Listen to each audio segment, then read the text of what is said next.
bienvenue, bienvenue, bienvenue. Il n'y a pas de meilleure façon de commencer l'année que d'appeler notre Père Gabriel.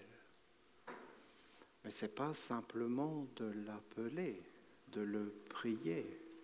C'est en vérité de lui faire un corps et de lui donner de notre corps un corps pour qu'il puisse être vivant au milieu de nous et avec nous et apporter la bénédiction sur la terre.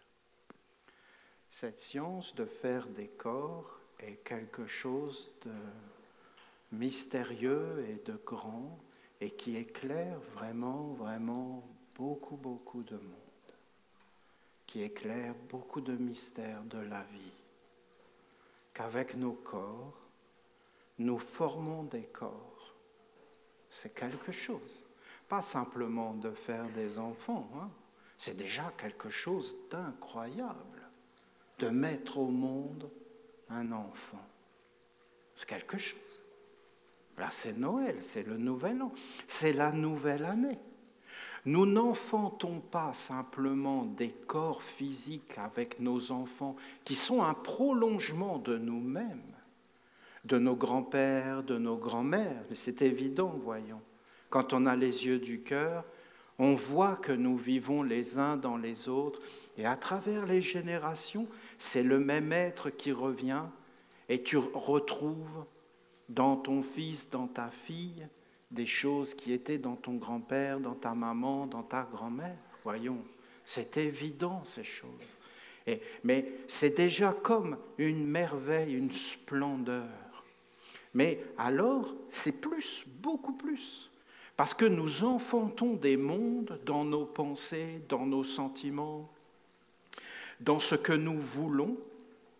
Et cette nouvelle année, c'est comme un placenta, c'est comme un cercle, c'est comme un ovule en réalité, et que nous sommes en train de féconder. Et déjà, tout est préparé parce que ce sont des cycles et ça se perpétue et ça recommence. Et regardez, ça recommence, et ça recommence, et ça recommence.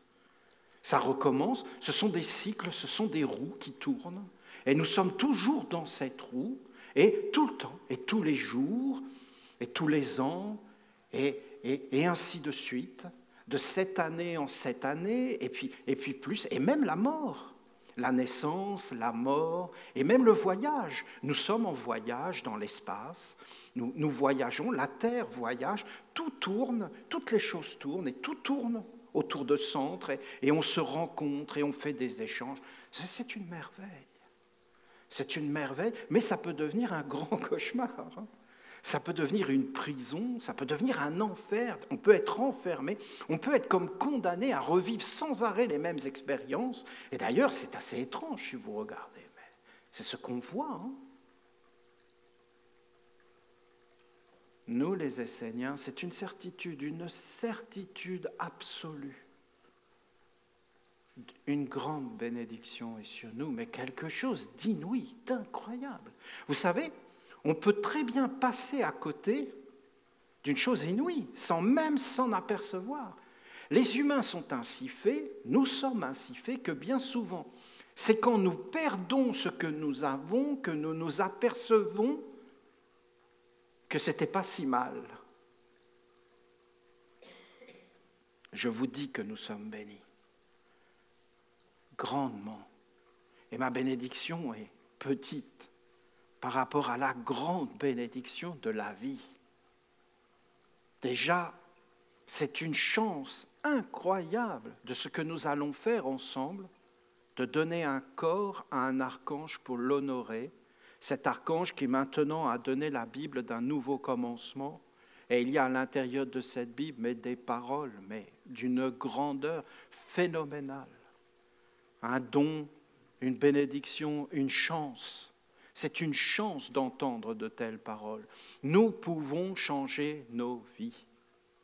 Nous pouvons enfanter la nouvelle année et nous pouvons nous élever vers des mondes supérieurs et prendre nos vies en main et les transformer et changer les choses. Nous pouvons le faire par notre être si nous sommes bien éduqués, bien préparés et si nous avons des clés. Nous pouvons ouvrir une porte, mais il faut avoir la clé. Il faut avoir des connaissances, il faut être éduqué et préparé. Voilà ce que ça nous dit. Mais alors, c'est quelque chose. Et il faut savoir que la bénédiction encore plus grande, c'est cette histoire des jubilés. Parce que ce sont des cycles de 7 ans. Et là, nous sommes dans une entrée de jubilé. Et je vous ai expliqué que cette nouvelle année, elle était déjà toute faite. Alors, je vous donne des clés. Vous devez être conscient. Vous devez vous regarder tel que vous êtes et être conscient de ce que vous êtes. Car sachez que ce que tu sèmes, tu le récoltes. Mettre un enfant au monde, c'est pour longtemps que tu vas t'en occuper, que tu vas vivre avec. C'est pas rien. C'est tout un monde qui apparaît. Et c'est valable dans tous les mondes. Et tu dois être conscient de ce que tu fais parce que semer quelque chose dans la terre et ça se multipliera. Si tu as des choses en toi qui ne te plaisent pas, aucun homme, aucune femme n'est parfait sur la terre, mais en réalité, nous sommes parfaits. Nous sommes parfaits. Nous sommes exactement ce que nous devons être et nous sommes des divinités. Voilà, c'est la vérité. C'est ça la vérité. C'est que nous sommes des créateurs et qu'en réalité, tout ce qui nous arrive, c'est dans une intelligence grande et parfaite. Et en réalité, nous sommes parfaits. Nos yeux, nos oreilles, notre corps. Et le monde est dans la perfection. Et le monde est dans la justice absolue. Et Dieu gouverne et tout est juste, tout est bon et tout est parfait parce que tout est en ordre. Et que le tableau n'est pas fini. Il n'est pas fini. Celui-là, il est fini. Celui-là est fini. Oh, qu'est-ce qu'il est beau. Mais vous imaginez, quand il était en train de le peindre, si on lui avait dit « mais non, mais il n'est pas fini ». S'il n'est pas fini. Il était parfait, mais pour qu'il apparaisse. Oh, il est vraiment beau. Tu es doué, hein? C'est beau de voir un être qui fleurit, hein? Vous ne trouvez pas ça beau? Tous les talents, toutes les bénédictions, toutes les choses qui peuvent apparaître. Il faut que vous ayez confiance et que vous deveniez des créateurs. Il faut que vous ayez confiance. La confiance, c'est fondamental en vous. Dans la terre, la mer, toujours confiance dans la mer. La mer est là. Dans le Père, la grandeur, l'immensité, les étoiles, l'immensité, l'infini, l'éternité. Et en toi, dans tous tes ancêtres, dans ta lignée, dans ton pays, dans ta religion. Il faut prendre soin de son pays, de sa famille, il faut prendre soin de sa religion. Il faut être dans une grande honnêteté, il faut être dans une honnêteté vis-à-vis de soi-même, et vis-à-vis de tout ce qui t'entoure. L'honnêteté est une force. Protéger sa religion est une force. Une force. Il faut être dans une dignité, car être religieux, c'est être digne. Je sais qu'il y a eu beaucoup de choses qui ont été salies, et qu'en fin de compte, on a amené un mauvais regard. Mais ce mauvais regard, en fin de compte, nous conduira à être enfermés. Justement, il faut avoir la force de montrer ce qui est beau, et de dire non à ce qui n'est pas beau et de le mettre au recyclage. Alors, dans cette année, sachez que dans tout le jubilé, ce sont des lumières qui sont là, ce sont des forces qui sont tout autour de nous, parce qu'il y a un monde magique autour de nous. Mais si tu es entré dans cette porte du jubilé, cette année, et que tu as laissé des choses rentrer dans cette porte du jubilé, alors sois juste conscient de ces choses. Sois juste conscient que si tu passes une porte, c'est toi qui passes la porte. La porte de la nouvelle année, tu la passes, mais c'est toi qui la passes. Et en fin de compte, en la passant toi, tu amènes tout un monde avec toi. Tu dois savoir exactement ce que tu veux vivre et dans quel monde tu veux vivre. Et tu dois apprendre à laisser des choses à la porte. et ne pas les laisser entrer. Mais ça, c'est facile à dire, hein. Mais c'est des mondes qui s'accrochent et qui vont te convaincre et qui vont te dire « Non, tu dois vivre avec moi, tu dois me garder », parce que nous nourrissons des mondes comme nous nourrissons des enfants. Et nous les avons mis au monde et maintenant il faut vivre avec et continuer à les nourrir. Ou alors il faut les libérer et les conduire jusqu'à la perfection. Donc en réalité, nous devons être des guides et nous devons être des êtres éclairés et nous n'avons pas le choix. Alors je vous dis, c'est la plus belle façon de commencer l'année que de donner un corps à Gabriel. Ensuite, dans cette nouvelle année-là, le travail qu'il nous faut faire, c'est un profond respect pour les mondes invisibles. Il ne faut pas dire les mondes invisibles. Invisible, ça veut dire nos pensées, nos sentiments. Voyez, les mondes invisibles, ce qui nous constitue, nos convictions profondes, ce que je crois, mes perceptions, mes yeux. Tes yeux ne voient pas simplement que les apparences. Tes yeux sont profonds, ton cœur est profond. Tu comprends des choses, tu sais des choses, tu vois des choses au plus profond de toi. Et ces choses que tu vois, ce n'est pas forcément le visible que tu vois. Ton intelligence, ta compréhension, ce n'est pas forcément le visible.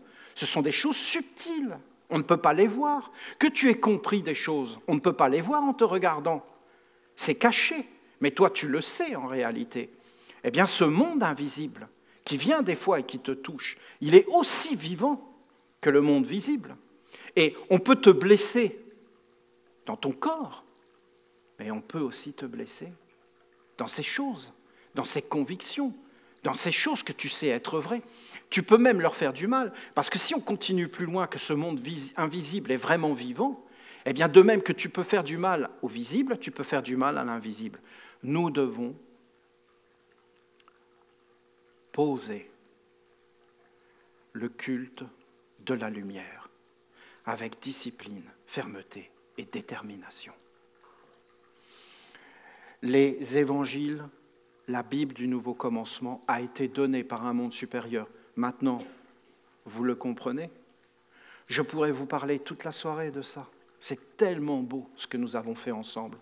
Nous nous sommes réunis à plusieurs. Vous avez vu comment a été écrit ce livre? La façon dont a été écrit ce livre, ceux qui l'ont vécu, ceux qui l'ont vu, c'est totalement déconcertant. Il a été écrit dans des temples, dans des prières, dans des adorations, dans un rythme, dans une volonté déterminée de s'assembler sur la terre pour célébrer un monde supérieur. Et ce monde supérieur a parlé. Ce livre est vivant, tout autour. Ne regardez pas que son petit corps, il est grand. Et il veut grandir, il a une volonté. Après de ce cercle des 4 archanges, c'est-à-dire quoi? Une année, une journée. Tu fais le bilan à la fin et tu vois ta journée. Est-ce que c'est Dieu qui est apparu? Vous croyez qu'on a perdu notre temps en nous assemblant 4 fois par an pour célébrer Dieu? Mais voyons, avec le temps, qu'est-ce qui restera d'une vie? Mais nous, les Esséniens, en nous assemblant, nous avons fait apparaître quelque chose qui demeure. Chaque journée, chaque année, c'est une production pour la divinité ou alors pour le néant. Et en fin de compte, à la fin, il n'y a plus rien. Ou alors, c'est l'immensité, la grandeur, la splendeur. Les anciens connaissaient ces secrets, comment faire de l'or, les alchimistes, dans le creuset, la croix, et de faire apparaître l'immortalité, ce qui est incorruptible, ce qui est divin. Alors je vous le dis, le culte des parents de Dieu, la splendeur des splendeurs, la merveille qui est apparue sur la terre, une sagesse indescriptible dans des symboles, dans des écritures. Ce culte dans l'année, nous devons le poser sans faillir et sans faiblesse. Nous devons vraiment, nous les parents de Dieu, mais même ceux qui rentrent dans la ronde des archanges, nous devons mettre le culte de la lumière dans nos maisons. Parce que vous comprenez le rôle des églises, des mosquées, des synagogues, des temples. C'était des endroits de repos, de paix, de calme. C'était des endroits de réconciliation. C'était des endroits où on faisait le point. C'était des endroits où nos yeux ne regardaient plus la bêtise et la stupidité du monde des hommes, leur avidité. C'était des endroits comme des temples pour Dieu. Mais le problème maintenant, c'est que tous ces temples sont saccagés, que tous ces temples, en fin de compte, ne fonctionnent plus. Donc, en réalité, il nous a été donné ce temple incroyable et il nous a été donné cette sagesse de transformer nos propres maisons en temples, en église, en synagogue, en ce que vous voulez, mais de lumière. Donc tu dois mettre cette forme dans ta maison et tu dois commencer à te présenter devant la statue du recyclage, à monter sur le triangle des invocations, mais je vais vous en parler. Tu dois t'éveiller, regarder ces choses, tu dois les regarder, ces deux gardiens de la naissance et de la mort. Et tu dois la passer, cette porte qui est au-delà et plus grande que la vie simplement terrestre et mortelle. Non? On n'est pas d'accord là-dessus, voyons. On veut une vie simplement mortelle ou on veut une vie plus grande que la mort? Parce que tout ce qui est beau, noble et qui conduit les individus dans la dignité, c'est ce qui est plus grand que la mort. C'est quelque chose qui nous unit au-delà du temps et de l'espace, car ce qui est vrai sera toujours vrai et sans évolution. L'amour sera toujours l'amour, la sagesse sera toujours la sagesse, l'harmonie sera toujours l'harmonie, la bonté sera toujours la bonté, qu'elle ait un téléphone portable ou pas. À quoi ça lui sert, la technologie, un four à micro-ondes à la bonté? Si on regarde en arrière, ils n'avaient pas de four à micro-ondes, mon arrière-grand-père. 2 guerres, 2 fois déportés en camp de concentration. 2 fois, ça fait long. Hein? La bonté incarnée, la bonté, la bonté, la bonté. La bonté. La bonté sera toujours la bonté. On peut la perdre. Quelle perte! On peut la garder. Grandeur et merveille. Et c'est ce que je vous dis. Alors c'est plus grand que la mort. C'est une vie plus grande que la mort qui engendre la bonté. Et là, quand tu es devant ces 2 gardiens, c'est ça que tu vois. Après, tu entres dans le cercle de la prière et là, tu lis les paroles. Vous savez, cette année, à l'archange Michael, beaucoup d'Esséniens ne sont pas venus pour brûler leur statue. Non, il faut de la discipline et de la rigueur. C'est fondamental. Il faut brûler les statues du recyclage. Et il faut accomplir les rites pour honorer les mondes invisibles, pour honorer les mondes subtils. Parce que toi, tu te dis, c'est pas grave, c'est physique. Mais tu ne te rends pas compte qu'en réalité, il y a des êtres qui ont pris des engagements, qui sont dans ces statues. Oui, ils verront après. Oui, c'est toi qui verras après. Parce que quand eux, ils vont dire, tu verras après, tu feras quoi, toi? Tu resteras bloqué. Il faut bien comprendre ces choses. Cette année, nous devons poser le culte de la lumière encore plus fort, une détermination, une volonté. Et vous verrez toutes les bénédictions qui vont rejaillir de tout cela, une grandeur, une splendeur. D'accord? C'est ça pour la nouvelle année. C'est ce que je vous demande. Il y a plein de choses, si vous voulez. Cette nouvelle année est très mystérieuse, parce que c'est le culte. C'est ce que nous a demandé notre Père, Uriel, c'était le chant de vie. Et il a dit, c'est cette année que vous devez travailler cette histoire-là.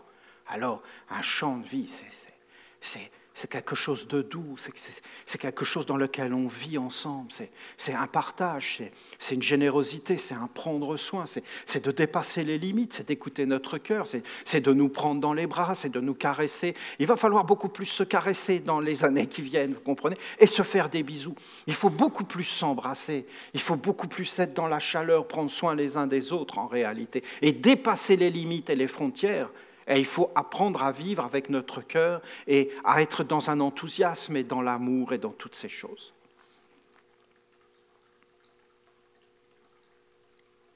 Moi, ce soir, ce que je veux vous dire, c'est le mystère des prophéties, voilà. C'est ça, moi, dans le fond, dont je veux vous parler. Vous me permettez un peu? Le mystère des prophéties, mais ça, c'est quelque chose. Les prophéties. J'ai beaucoup réfléchi et j'en suis arrivé à la conclusion que les prophéties ne servaient absolument à rien du tout.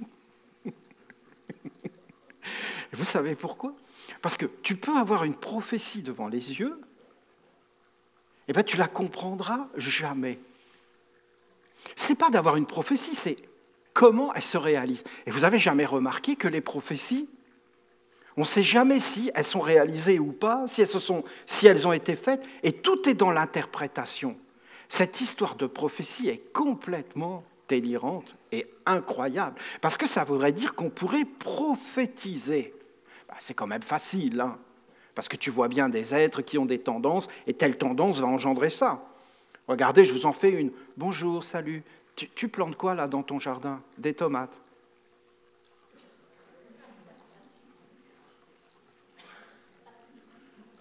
Tu vas récolter des tomates. C'est quand même risqué, un coup de gel, n'importe quoi, il ne récolte rien. Mais bon, vous comprenez, c'est facile d'anticiper. C'est même nécessaire. Il faut apprendre, en fin de compte, à anticiper. Une des prophéties que je trouve la plus étonnante, c'est celle qui concernait le Messie, que le Messie allait venir en Israël. Et cette histoire de Messie, c'était quelque chose de... C'est pas rien. Il y a eu des centaines d'années de travail des Perses. Les Perses ont travaillé comme des fous. Les Égyptiens,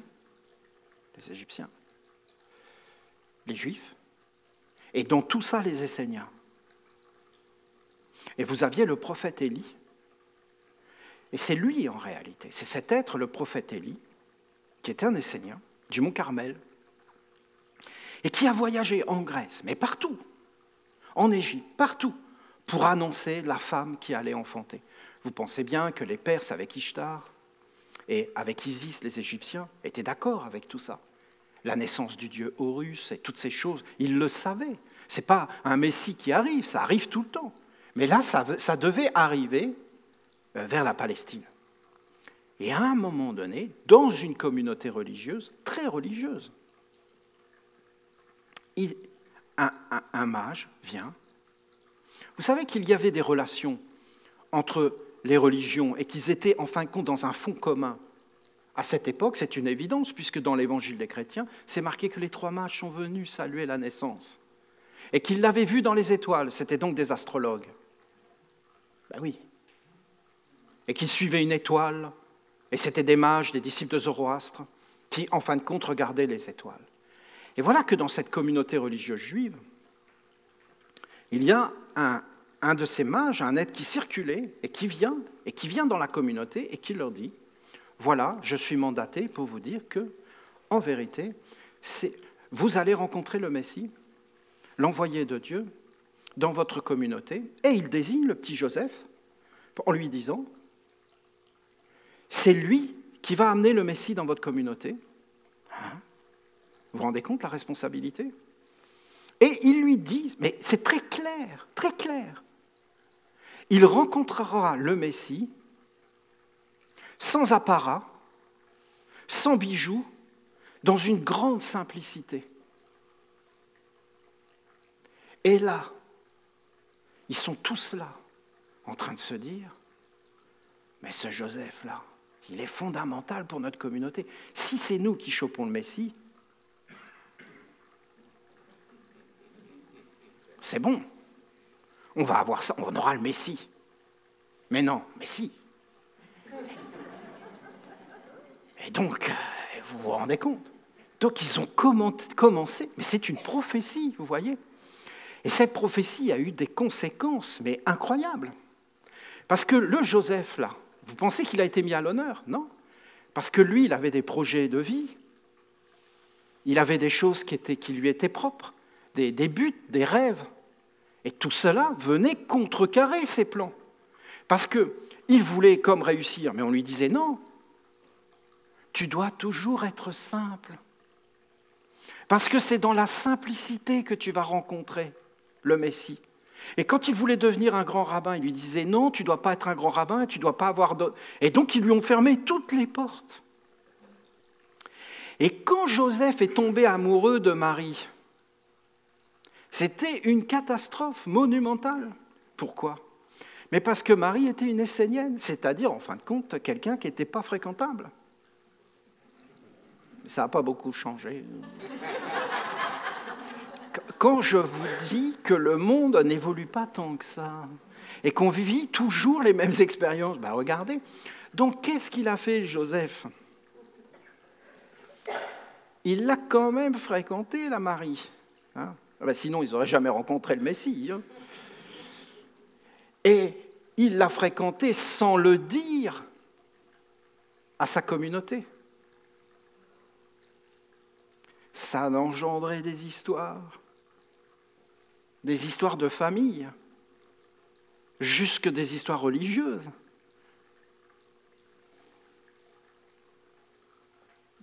Jusqu'à des inventions incroyables.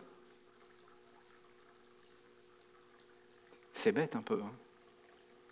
Vous vous rendez compte quand ça prend une ampleur incroyable et qu'on en arrive à une immaculée conception, et tout ça parce qu'il fréquentait en cachette, parce que c'était rigoureux et qu'il y avait plein de choses compliquées, et tout ça que c'était des religieux super religieux.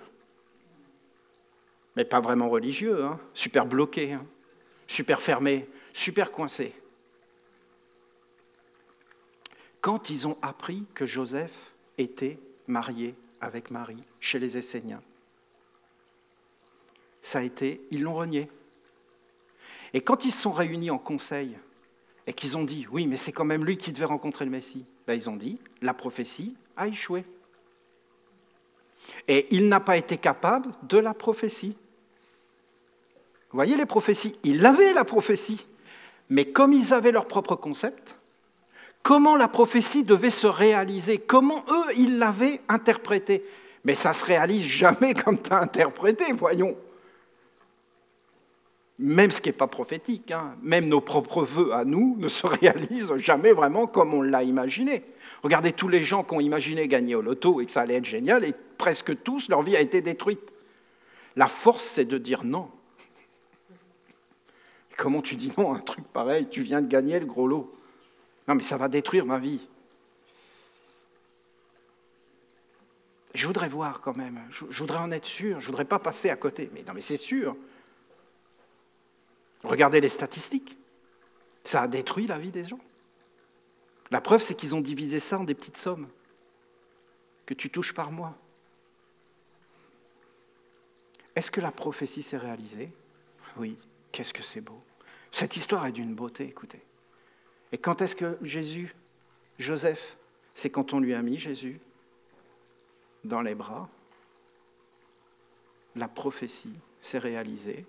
Il avait le Messie dans les mains. Ça ne pouvait pas être plus simple, il était nu. Pas de bijoux. Est-ce que la prophétie s'est réalisée ? Oui. Est-ce que les humains en ont bénéficié ? Non, ça a été la fin du monde. Ils ont refusé la prophétie parce que la prophétie ne correspondait pas aux idées qu'ils s'en faisaient. Et que pour eux, c'était impossible que Dieu vienne chez les Esséniens. Mais s'ils l'avaient accepté, alors en réalité, tout aurait été différent. Vous ne trouvez pas ça incroyable ? Les prophéties ? C'est incroyable. Vraiment. Incroyable. Dans les courants occultistes, il y a eu un être, Eliphas Lévi, qui leur a fait une prophétie dans les années 1800, 1860, 1870, 80. Il leur a dit carrément que le monde était en décomposition, que le monde était un cadavre, en décomposition, et qu'on pouvait voir les champignons, la décomposition sur le cadavre, à cause du spiritisme. Et que le spiritisme, en fin de compte, qui était en train de naître, avec Allan Kardec et tout ça, que les êtres parlaient aux esprits avec des tables, donc ils se réunissaient après le dessert, ils enlevaient la table, et puis ils appelaient Jésus. Jésus, es-tu là? Et Jésus leur parlait, leur disait, bon, par exemple, les poires étaient trop sucrées. Et donc, il posait des questions. Est-ce que j'ai bien mangé? Est-ce que j'ai bien digéré? Des choses comme ça, Jésus. Et donc, en fin de compte, ça a été, voilà, tout le monde s'est mis à parler, mais c'était toute une science. Et lui, il a dit que c'était une décomposition. Il a dit que le monde allait être régénéré. Et là, il sort une prophétie complètement incroyable, Eliphas Lévi, qui a été recueillie dans tous les milieux occultistes. Il donne des dates. Ça ne peut pas être plus précis. Et il dit, voilà, un nouveau courant va apparaître dans l'humanité pour régénérer le monde. La Bible du nouveau commencement. Ce courant a déjà commencé dans les pays slaves. 1860, naissance de Peter Donov en Bulgarie. Ce courant viendra en Allemagne, c'est précis, Rudolf Steiner. Puis en France, Abraham Michael Ivanov. En l'an 2000 de cette ère, Enoch reviendra sur la terre. C'est incroyable quand même, non? Et avec les dates, il est où? Eh bien, vous croyez que ces courants qui étaient là en train de vénérer cette prophétie, ils se sont posé la question? Eh non, parce que ça ne se passe pas comme ils imaginent. Ça ne vient pas chez eux. Alors, en réalité, ça ne les intéresse pas. Ça en dit long sur nous, sur les humains, vous ne trouvez pas? Sur notre petite vie, sur est-ce qu'on est ouvert, est-ce qu'on est prêt? Vous vous rendez compte de l'expérience de la mort? Quelque chose, hein? C'est un changement radical d'existence. Ce n'est pas un déménagement, tiens, je vais partir habiter dans un village essénien, ce qui est déjà radical. Mais non, là, c'est un déménagement sur une autre planète, ce n'est même pas une planète du système, c'est dans un autre monde. Vous vous rendez compte? Et les humains, ils vivent comme s'ils allaient vivre tout le temps sur la Terre et que leur vie est programmée et d'être ouverts au changement. C'est ça une prophétie. Une autre prophétie. C'est une célébration de l'archange Raphaël. Et là, pendant la célébration, en France, je ne me rappelle plus la date, je ne sais plus c'est quoi comme... Mais vous pouvez retrouver. Et je suis en train de faire une conférence, je vous parle, là, comme maintenant. Et voilà l'archange qui fait une prophétie, il dit, avant la fin de l'année, et il donne le mois après octobre, novembre, je ne sais plus, il donne le mois, vous allez acquérir une nouvelle terre. Ah ben on est très heureux de l'apprendre, on n'était pas au courant, et on n'était pas préparé à ça. Vous allez acquérir une nouvelle terre, et là il l'a décrit. Il y aura des montagnes à l'horizon, il y aura des arbres, et il y aura des cours d'eau qu'on traversera avec des ponts. Bon. On se dit, zut, on est mal. Qu'est-ce que c'est que cette nouvelle terre dont nous parle l'archange? Et je me dis, c'est dans les Pyrénées.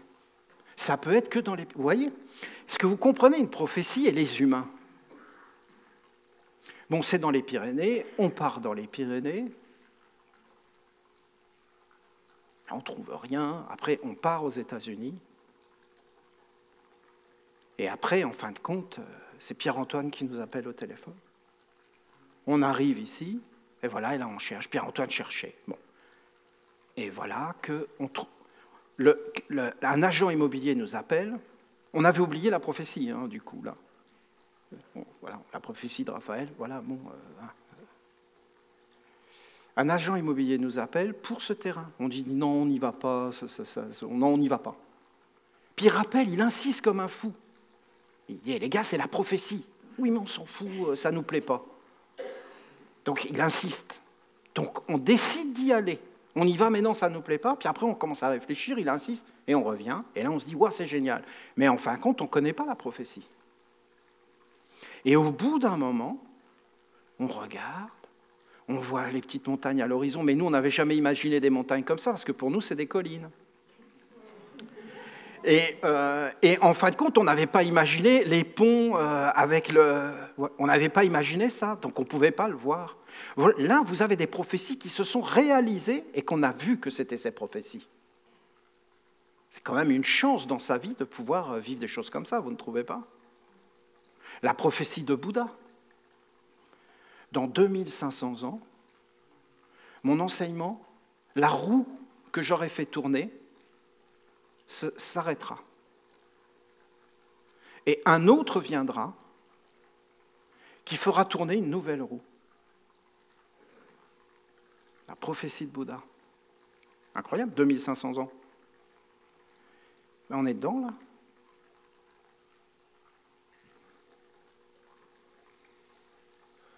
Ma roue s'arrêtera. Donc les bouddhistes sont en train de faire tourner des roues pour rien, s'ils écoutent bien ce qu'a dit Bouddha. Non, mais ce jour-là, il avait bu trop de saké. Il n'était pas lui-même à ce moment-là. Hein. Non, ça va continuer éternellement. Non, mais il n'y a qu'un Bouddha qui peut faire tourner la roue. Et là, le Bouddha, il dit quelque chose d'incroyable. Il dit, ce ne sera pas un Bouddha qui viendra faire tourner cette roue, mais ce sera une multitude de bodhisattvas. Bon, c'est leur langage à eux, ça veut dire d'Esséniens, et en fin de compte, ça veut dire de parents de la lumière. Et cette roue ne sera pas tournée par un être, mais par une multitude d'êtres. Oh, qu'est-ce que c'est beau! C'est beau, la prophétie du Bouddha, les prophéties. Padmasambhava. Lorsque les oiseaux de fer, le dharma, l'enseignement ira en Occident. Réincarnation de Peter de Nove au début de l'aviation. Prophétie. Les bouddhistes tibétains ne le savent pas. Et pourtant, ils n'arrêtent pas de le dire. Mais les oiseaux de fer, ça fait longtemps qu'ils volent. Il est où Padmasambhava. Il s'appelle Peter de Nove. Et vous ne l'avez pas vu. Et l'ayant pas vu, eh bien, en fin de compte, votre pays a été envahi. Parce que vous deviez disparaître. C'est terrible, les prophéties. Une prophétie qui avait été donnée il y a peut-être 15 ans, où je me présentais devant Isis, et j'étais un peu, comment dire, pas très intelligent à l'époque, ça ne veut pas dire que je le suis aujourd'hui, mais j'ai quand même fait un petit progrès par rapport à cette époque-là, où vraiment j'étais complètement bercé dans des illusions de spiritualité, de tout, et j'avais osé me présenter devant Isis et lui dire comment je peux faire pour restaurer ton enseignement, rien que ça.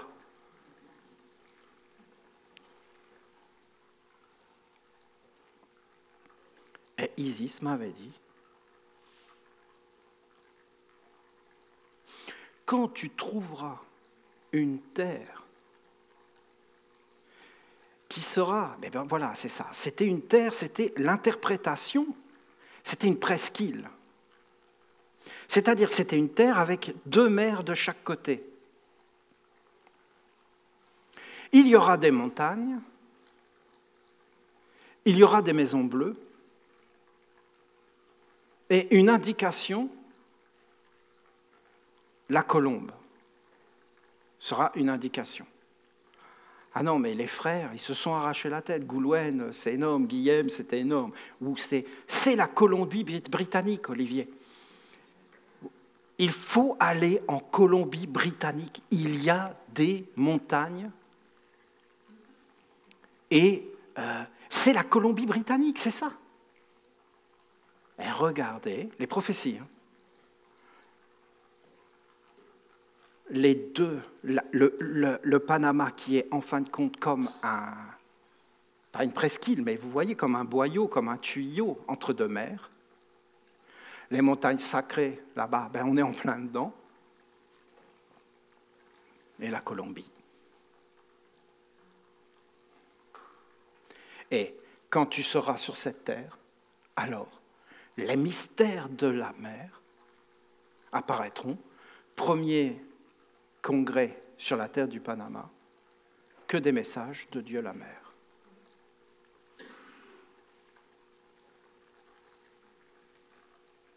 C'est incroyable les prophéties. Hein. C'est incroyable quand elles se réalisent. Quand tu peux les voir, les toucher. C'est un grand mystère. C'est Être en accord avec les prophéties, c'est être en accord avec les prophètes. Et être en accord, en fin de compte, avec un monde supérieur. Alors après, dans la Bible, vous en avez des prophéties, qu'une nouvelle culture va apparaître, même une nouvelle religion va apparaître, une nouvelle façon d'être au monde va apparaître, que c'est décidé. Il y a des prophéties là qui sont incroyables. Là, je ne vous en parle même pas parce que moi, ça me dépasse complètement. Vous voyez, c'est des prophéties que je ne vais jamais voir. Mais c'est des prophéties tellement grandes que je souhaite, du plus profond de mon cœur, bien sûr, parce que quand vous regardez la beauté immaculée de cet enseignement des archanges, des anges et de Dieu, parce que Dieu est amour, Dieu est splendeur, Dieu est gloire, Dieu est beauté, Dieu est intelligence, mais il faut une sagesse pour s'approcher, il faut une éducation, il faut être préparé. Ce n'est pas rien, vous savez, l'éducation, c'est fondamental d'être préparé. Tu peux recevoir la plus grande des bénédictions si tu n'es pas prêt. Qu'est-ce que tu peux faire? Tu peux faire quoi? Regardez Jésus, ce n'est pas une grande bénédiction, mais je peux vous garantir qu'on n'était pas prêt. Et que personne ne comprenait ce qu'il disait, et même si on l'aimait, s'il guérissait, tout ça, personne ne pouvait accepter cet enseignement. Et regardez ce que ça a donné, parce que les êtres n'étaient pas prêts à recevoir cet enseignement. Comment vous voulez qu'ils fassent? Ils ne comprenaient rien à ce qu'il disait. Lui-même l'a dit, vous ne comprenez rien, je m'en vais. Un autre viendra et vous expliquera, le paraclet, il vous faudra énormément de temps pour arriver à comprendre. Les humains ont été honnêtes, ils ont vraiment cherché, mais vous avez toutes les forces qui sont arrivées. L'avidité, la soif de pouvoir, la domination. Et ils se sont fait envahir par ces êtres. Ils n'étaient pas armés, ils n'étaient pas préparés, en fin de compte. Ils ne savaient pas comment faire. Vous savez, quand vous avez quelqu'un qui ne sait pas faire, c'est pire. Par exemple, t'inquiète pas, je vais te réparer ta fuite d'eau. Au début, c'était juste une fuite d'eau. Maintenant, c'est ma maison qui est inondée. Il n'y a plus rien qui marche et l'électricité vient de sauter. Quand vous avez quelqu'un qui ne sait pas faire, il ne sait pas faire. Quand vous avez quelqu'un qui sait faire, c'est simple. C'est simple. Faire des crêpes, c'est facile. Ne pas savoir faire des crêpes, tu les colles tous au plafond. Donc, en réalité, c'est ça. Il faut être préparé. Je pense que dans les années à venir, Dieu la Mère va apparaître et les mystères d'Isis vont être restaurés. C'est ce que je pense. Mais pour arriver à faire une chose pareille, il faut un cadre. Vous comprenez? Et il faut tout un monde. Quel travail, quel beau travail. Quand cette force va apparaître sur ce nouveau village, alors tous nos villages vont être dans la bénédiction, car les terres esséniennes ne sont pas des terres de territoire. Ce n'est pas un village du Québec, c'est un village essénien. Ce n'est pas un village en France, c'est un village essénien sur une terre de France ou d'Europe, mais en réalité, c'est un seul village et une seule terre. C'est comme ça qu'il faut penser. Et en réalité, quand nous aurons réalisé les mystères d'Isis, alors ils seront posés sur la terre, et c'est ce que nous voulons, réaliser les mystères d'Isis. Et vous trouvez ça assez incroyable, cette histoire de prophétie, vous ne trouvez pas? Vous avez un peu essayé de méditer ce que j'ai essayé de vous dire, que la vie est surprenante, que ça te parle, mais que ce n'est pas simplement d'avoir une prophétie ou d'avoir une destinée, mais c'est d'arriver à la lire, à l'interpréter. Quand tu as la bénédiction avec toi, tu vas suivre ton chemin, quoi qu'il arrive. Mais quand tu n'as pas la bénédiction avec toi, regardez-moi par exemple, quand je suis arrivé sur cette terre, je l'ai béni. Et j'ai dit à mon ange, c'était toujours ça, c'est-à-dire mon inquiétude, que les mondes supérieurs ne soient pas satisfaits. On se comprend ? Et donc je disais à l'ange, es-tu satisfait ? Et tout de suite aussi je lui disais, je te donne cette terre. Elle est pour toi, elle est pour Dieu. Et es-tu satisfait ? Et il y avait eu Drolet, qui était le propriétaire avant, ici. Il s'appelait Drolet. Et il portait très bien son nom, il était un peu drôle. Et en fin de compte, il avait fait un massacre d'animaux, mais c'était un massacre. Et donc, je lui disais, mais quand même, il y a eu comme un massacre d'animaux, est-ce que ça va? Et vous savez ce qu'a répondu l'ange? Cette terre était pour nous, pour les archanges. Elle nous était destinée. Voilà ce qu'a dit l'ange. Cette terre nous était destinée. C'est-à-dire que le père Drolet, toute sa vie, il a travaillé pour cette terre et qu'il n'a jamais su qu'il était en train de la préparer parce qu'il y avait un monde supérieur qui avait décidé que cette terre était à eux et il l'avait appelée le domaine des dieux. C'est le nom que l'ange avait donné à cette terre. Il l'appelait le domaine des dieux et que c'était pour Dieu. Et c'est sur cette terre que les archanges ont demandé de poser les cultes et les sceaux et les temples. Ce n'est pas Olivier, hein? C'est des mondes qui ont dit cela.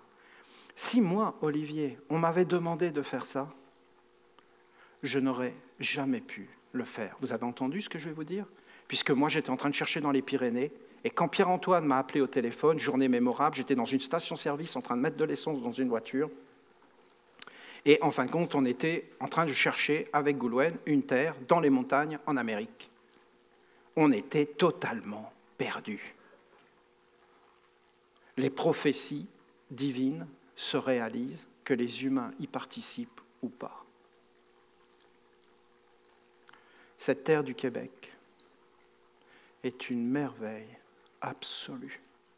Cette terre est la terre de l'érable. L'érable est une divinité. Si vous me demandez, je vous dis que l'érable est un Dieu, une divinité. Cet arbre est unique au monde. Et cet arbre ne pousse que sur cette terre du Québec. Et cet arbre, c'est le Québec.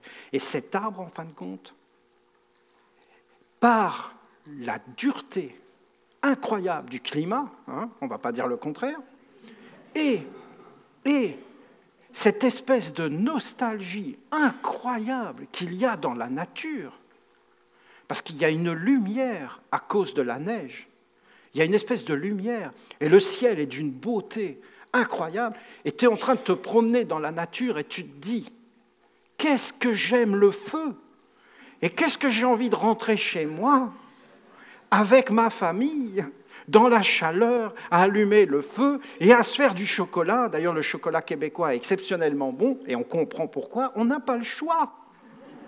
Ce n'est pas une question de choix, c'est une question qu'on n'a pas le choix. On n'a pas le choix de se construire une maison, on n'a pas le choix d'avoir une famille.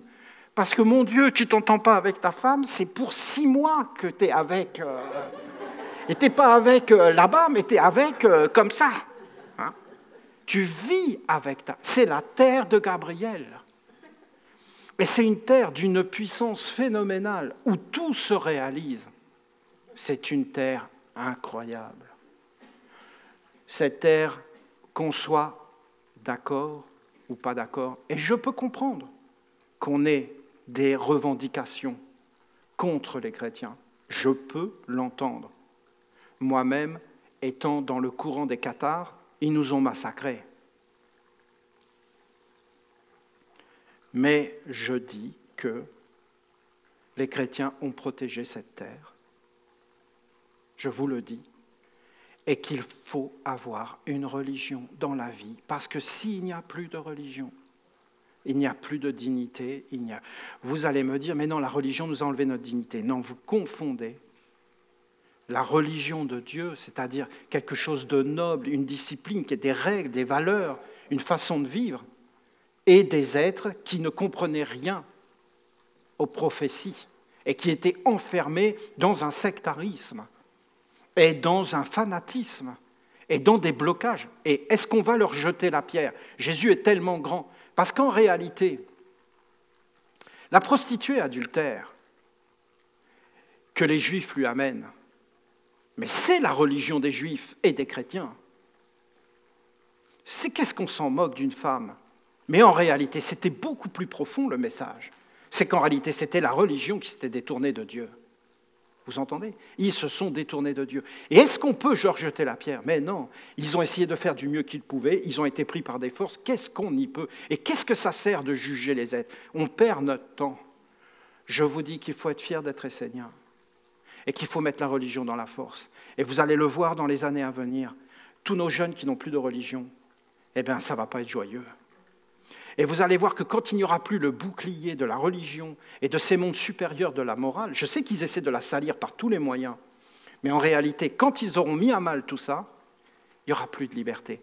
Et la dernière des libertés sur la terre sera religieuse. Et quand vous n'aurez plus de liberté de conscience, de liberté de religion et de liberté de culte, eh bien vous n'aurez plus rien du tout. Ça, c'est une prophétie de Manitara. Mais ce n'est pas dit qu'elle se réalise, d'accord? C'est une prophétie des tomates, ce n'est pas une prophétie grandiose. Il suffit de regarder le monde et de voir dans quel sens il va, vous comprenez? Et que ce que tu sèmes, tu vas le récolter. Et qu'on a vu des pays dévastés par des endroits où il n'y avait plus de religion, comme l'Union soviétique et toutes ces choses, ou la Chine, où c'était des religions d'État, avec une fausse laïcité, eh bien en réalité, c'est terrible. C'est terrible. Protégez votre pays, protégez votre terre, protégez l'érable. L'érable qui a béni les Esséniens, ce qui est un peu normal, puisqu'en fin de compte, il nous a vus arriver comme des pionniers. Et il adore ça, parce qu'il a adoré les pionniers. Et il a adoré accueillir des nouveaux venus sur ces terres. Et il a adoré les voir se développer. Et l'érable est un être d'amour et qui donne sans arrêt.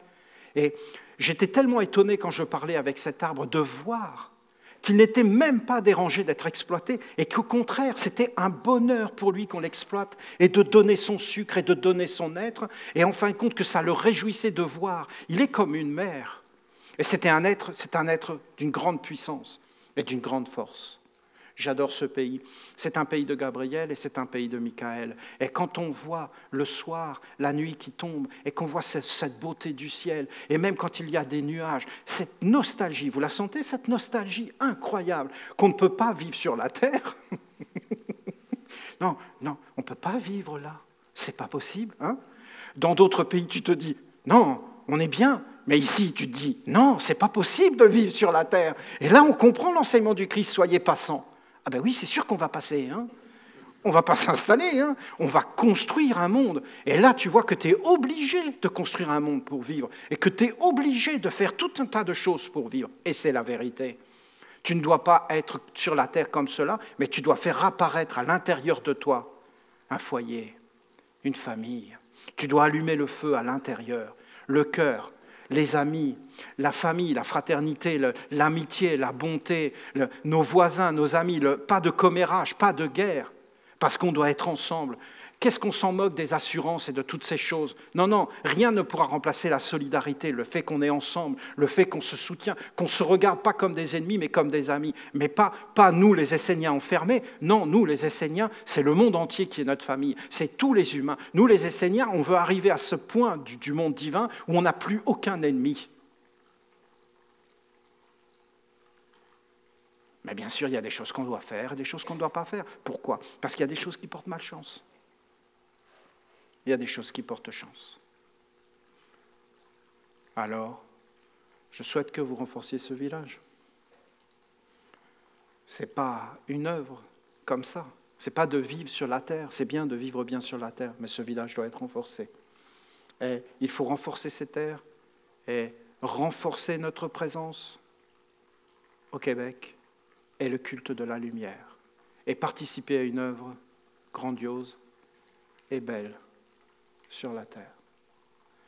Pour moi, c'est comme un bonheur d'aller dans le temple avec vous et de dédier ces quelques jours de l'année à notre Père, Gabriel.